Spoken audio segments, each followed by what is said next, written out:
Welcome back everyone. This is just a really quick video. This is a customer's car we've got in at the moment. We're just putting one of our M130 kits on it. As you can see, kind of tucked away there. The customer's brief with this car is just, it's a tarmac rally car, and he uses it for kind of super sprints and track days. So he's just had the engine rebuilt. It's a forged engine. It's using catcam 403 cams in it. It was built by JHH in Queensland, and then he's brought the car down to us.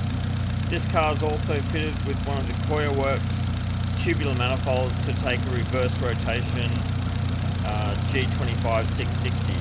So we'll just show you around. You can see there the car's running a 3.5-inch dump pipe and a full 3.5-inch system the whole way back.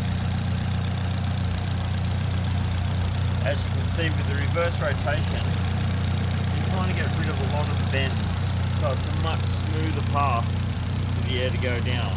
Now, because it's a Garrett copy, it's not a genuine Garrett, it's a Garrett copy, but you can see we've got a speed sensor here, so we can tune it using the speed sensor value, so we can ensure that we don't overspeed the turbo. At the moment we're running 1000cc Bosch injectors. The customer wants to be able to use it with 98 when he's doing tarmac rallies, but he's also would like to be able to use E85 when he does his track days.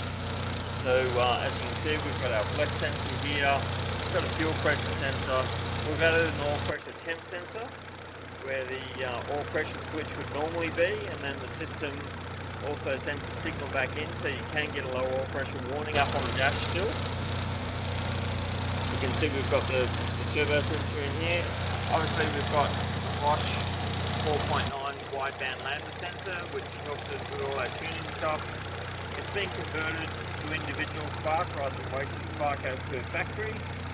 So we get just a little bit more spark performance out of the whole thing. We've put in a couple of catcams here that will explain in a bit more detail later. It's not really catcams, this is all separators. Just because we are going to use E85 and we don't want to have the manifold get caked up, because ethanol won't dissolve oil as petrol will, so oil fumes can tend to cake in an E85 car, so we want to avoid that. Over here where we've got our normal air breather, it runs up to another oil separator cam and then runs back into the intake pipe pre-turbo as you would normally expect. As you can see, this car's got an ITG cold air intake.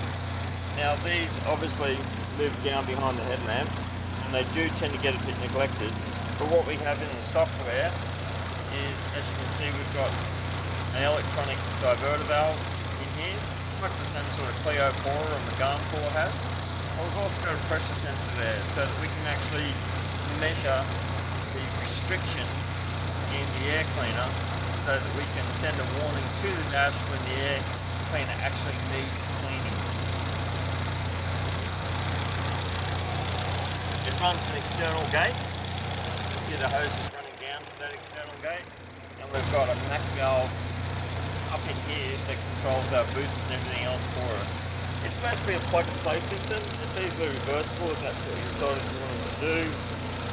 Can't really see any of that too much ever happening with this particular car, because it's very much a track-focused car. I think the really thing you need to take from this though, at the moment we're running on 98. These are quite large camshafts, but the idle quality is still really good. So these are with 1000cc injectors. We're going to have a few more video updates on this particular car over the next few days. We'll explain the fuel system and what we do, where we get to. We'll also explain the theory behind the oil separator tanks and how they work. Just explaining more the factory theory about how they make the whole thing work, just to give everyone a better understanding on the whole thing. We've basically run this car in, and we've done a couple of preliminary tasks. The results are really encouraging and really quite surprising. The car makes really good power, as you'd expect. So keep tuning over the next few days, and look out for the next video update. Thanks for your time.